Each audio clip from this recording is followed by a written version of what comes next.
यहाँ पर आप देखिए डीसीपी साहब की गाड़ी आ चुकी है और डीसीपी साहब भी यहाँ पर आ चुके हैं सुरक्षा के पुख्ता इंतजाम देखने के लिए। और इसी मंदिर में ठहरे हुए थे तो अचानक 10 अगस्त के रात्रि में एक जिहादी आया और हम बाहर सोए हुए थे तख्त पर। उसने पेपर कटर से बुरी तरह मेरा पेट फाड़ दिया। मेरे आते सब बाहर आ गई। फिर खड़ा होकर जब मैंने पकड़ने का प्रयास किया तो उसने हमारा 60% श्वास नली काट दिया बुरी तरह। नमस्कार, मैं हूं राजेश भसीन और आप देख रहे हैं संवाद नेशन। इस वक्त मैं खड़ा हूं देवी डासना मंदिर गाजियाबाद के बाहर और आप देख सकते हैं कि यहां पर काफी भारी पुलिस का बंदोबस्त है। शुक्रवार की रात्रि, आज 7 अक्टूबर है।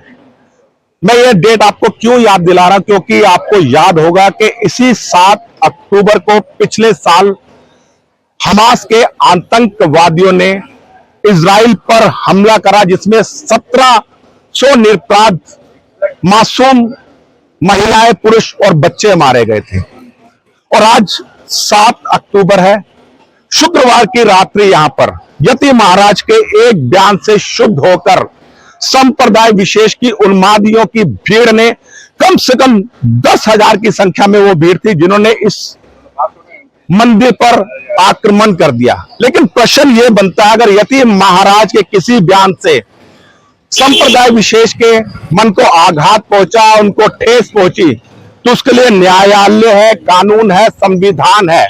लेकिन जो हिंदुओं की आस्था का मंदिर है, ये देवी डासना मंदिर, यहां पर आक्रमण करने की क्या जरूरत थी? इसी तरह से नुपुर शर्मा के एक बयान को लेकर पहले भी उन्होंने पूरे देश में दंगे फसाद करे और आज तक नुपुर शर्मा अज्ञातवास में है। यति महाराज कहां पर है, इस बारे में अभी किसी को नहीं मालूम।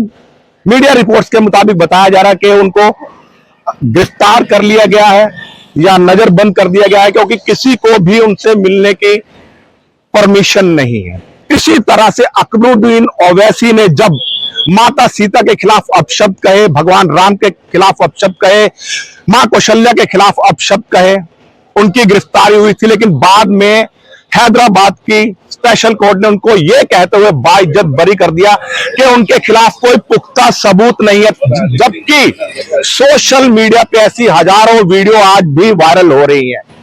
यति महाराज ने, मैंने फिर कहा कि मैं उनके समर्थन में यहां नहीं आया, अगर कुछ उन्होंने शब्द कहे थे तो उसके लिए मैंने आपको बताया था, वो एफआईआर दर्ज करवा देते थे। लेकिन वो जोम्बियों की भीड़ ने एक हिंदू की आस्था के मंदिर को, पूरे भारतवर्ष में 51 शक्तिपीठ है और ये 52वां शक्तिपीठ है, यानी एक गुप्त शक्तिपीठ है।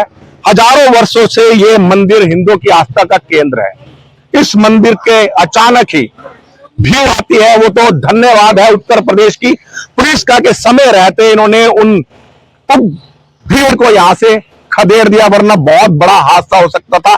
इसी मंदिर के अंदर मैं आपको बता दूं, आज से 3 साल पहले 10 अगस्त को, जब 8 अगस्त को दिल्ली के जंतर मंतर पे जनसभा हुई थी जनसंख्या नियंत्रण कानून के समर्थन में, घुसपैठ नियंत्रण कानून के समर्थन में, उसके बाद यहां पर बाहर से आए बिहार के एक सन्यासी ठहरे हुए थे जिनका नाम था नरेशानंद जी।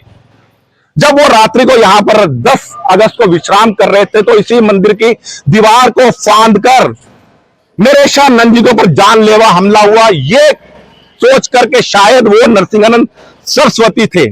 बहुत मुश्किल उनकी जान बची, उनके पेट की सारी आंतड़ियां बाहर आ गई थी।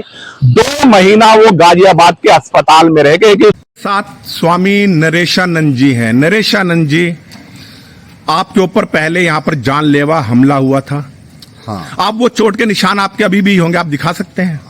नहीं, वो 2021 को 2000 आप बताइए। 2021 को 8 अगस्त को असनी उपाध्याय के तत्वाधान में, ये निर्देशन में, वो जंतर मंतर पर जनसंख्या नियंत्रण कानून के लिए हम लोग आए हुए थे और असनी को मदद कर रहे थे और इसी मंदिर में ठहरे हुए थे।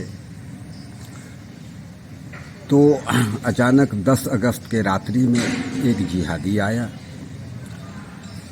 और हम बाहर सोए हुए थे तख्त पर। उसने पेपर कटर से बुरी तरह मेरा पेट फाड़ दिया। मेरे आते सब बाहर आ गई। फिर खड़ा होकर जब मैंने पकड़ने का प्रयास किया तो उसने हमारा 60% श्वास नली काट दिया बुरी तरह। हम हो गए मरनासन। यशोदा में हमारी वो इलाज हुआ, काफ़ी महंगा इलाज हुआ, जान तो बच गई लेकिन हमारी आवाज़ सदा सदा के लिए खत्म हो गई। तो कहने का तात्पर्य है कि इस मंदिर पर आज से नहीं, ये महाभारत कालीन मंदिर है। यहाँ पर पांचों भाई पांडव पूजा किए हैं, बाबा परशुराम मूर्ति की स्थापना किए हैं। इस पर रिसर्च होनी चाहिए। जिस प्रकार यह मंदिर महाभारत कालीन है और जिसकी एक गरिमा है और ये सिद्ध पीठ है, आज भी ये साक्षात सिद्ध पीठ है। अगर ये घटना इस मंदिर के अलावा कहीं होता तो बचने का सवाल ही नहीं। लेकिन तो माँ महादेव यहाँ साक्षात हैं, उनकी कृपा से जान बच गई। और मतलब आपके ऊपर जो हमला हुआ था वो शायद यही सोचकर हुआ था कि आपने उस दिन भगवा वस्त्र पहन रखे थे और यति महाराज भी ज्यादातर भगवा वस्त्रों में रहते हैं। वो मारने आए थे यति महाराज को। गलती से आपके ऊपर आक्रमण हो गया और सौभाग्यवश भगवान की कृपा से आप बच गए। ये नरेशन अंजी है, मैं इनके जख्म नहीं दिखा सकता। इनके पूरे पेट की आंतें फाड़ दी गई थी, इनके गले पे निशान थे और आज ये जोर से बोल नहीं सकते, इसलिए बहुत मध्यम मध्यम धीमा धीमा बोल रहे हैं। अगर उस दिन इनकी जगह यति महाराज होते तो आप सोच सकते हैं क्या हो सकता था। सौभाग्यवश इनके भी प्राण बच गए, लेकिन उसके बावजूद भी यहां पर पुलिस ने कोई यति महाराज को जेट प्लस सिक्योरिटी नहीं दे रखी है, कोई सुरक्षा है ना, मालूम थोड़ी सी सुरक्षा है, जबकि उस जिसके हकदार हैं, जिनके और बिल्कुल कल रात्रि में ही जी 5000 की भीड़ आया, शुक्रवार की रात्रि को और मैं खुद थे, आप यहाँ मौजूद थे, खुद मौजूद थे मंदिर में। और सारे लोग, उदिता त्यागी जी भी थे, सभी हम लोग हाथ में, मरना तो निश्चित ही था। तो हथियार तो है नहीं, हथियार तो हिंदू को रखने देते नहीं है। हम लोग पानी का पाइप अकरम बकरम लेकर के जो है चाहिए सोच लिए थे कि मरना तो है ही, लड़कर मरेंगे। सारे हमारे मंदिर के जो फूल बेचने वाले हैं, जो हमारे भोजन बनाने वाले हैं, सब के सब कफन बांध करके जो है से मानी के थे। हाँ, मैं गाजियाबाद पुलिस की बहुत साधुवाद देता हूँ कि जिन्होंने जिस तत्परता से जान की बाजी लगाकर उन्होंने जिहादी को जो है से गेट पर रोके जान पर खेलकर, मैं उनको कोटि कोटि साधुवाद देता हूँ।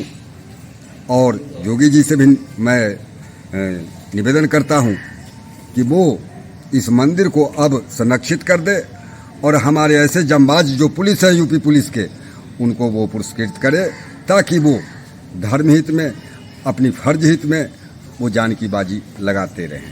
के बाद भी आज तक यति महाराज को उस तरह की सुरक्षा मुहैया नहीं है जिस तरह की सुरक्षा उनको मिलनी चाहिए थी। न Y+ सुरक्षा है, बल्कि वो उनको Z+ सुरक्षा मिलनी चाहिए। देश में जो दूसरा मौलाना है तौकीर रजा जैसे तमाम भड़काऊ बयान देते हैं, लेकिन उनको नजरबंद नहीं किया जाता, क्योंकि उन्मादियों की, कट्टरपंथियों की भीड़ उनके समर्थन में खड़ी हो जाती है। लेकिन विडंबना यह है कि आज यति महाराज के समर्थन में कोई नहीं है। यहां पर मीडिया को अंदर नहीं जाने दिया जा रहा, सच्चाई दिखाने के लिए कि क्या है मंदिर के सेवादारों की हालत, उनके शिष्यों की हालत क्या है। इसी तरह से हरिद्वार में जब धर्म संसद करी थी तब भी यति महाराज पर आरोप लगाए गए। 2 महीना 3 दिन उनको जेल में रखा गया। उनके साथी जितेंद्र नारायण त्यागी जी, जो पूर्व में वसीम रिजवी थे, 4 महीना 6 दिन हरिद्वार जेल में रहे। उनका अपराध यह था कि वो इस्लाम को त्याग कर सनातन धर्म में वापसी, जब तक वो वसीम रिजवी थे उन पे पहले भी केस लंबित थे, लेकिन उनको गिरफ्तार नहीं किया गया। जैसे उनकी सनातन में वापसी हुई, उनको गिरफ्तार कर लिया गया, ताकि दोबारा कोई इस्लाम का मानने वाला सनातन धर्म में घर वापसी ना कर पाए। नुपुर शर्मा के साथ भी ऐसा, उन्होंने 2 शब्द बोले थे, वो शब्द मैं दोहराना नहीं चाहूंगा, हो सकता है मेरे खिलाफ भी फतवा जारी हो जाए। वह शब्द जो उनकी हदीसों में लिखे हुए हैं, उनकी कुरानों में लिखे हुए हैं। या तो नुपुर शर्मा गलत थी, आप कहिए नुपुर शर्मा ने जो कहा वो शब्द गलत थे, या आपकी हदीस या आसमानी किताब में जो लिखा हुआ है वो गलत है। अब गलत कौन है ये निर्णय आपको करना है। मैंने अपना वक्तव्य दे दिया, दिखा दिया किस तरह से यहाँ पर पुलिस डिप्लॉय कर दी गई है मंदिर की सुरक्षा के लिए। खुद डीसीपी साहब भी यहाँ पर, आप देखिए डीसीपी साहब की गाड़ी आ चुकी है और डीसीपी साहब भी यहाँ पर आ चुके हैं सुरक्षा के पुख्ता इंतजाम देखने के लिए। मंदिर की सुरक्षा बहुत पुख्ता है, लेकिन यति महाराज की Z+ सिक्योरिटी की सुरक्षा कब मुहैया की जाएगी, इसी प्रश्न के साथ मैं अपनी वाणी को विराम देता हूं। मैं राजेश भसीन, संवाद नेशन के साथ। जय हिंद, जय भारत, वंदे मातरम।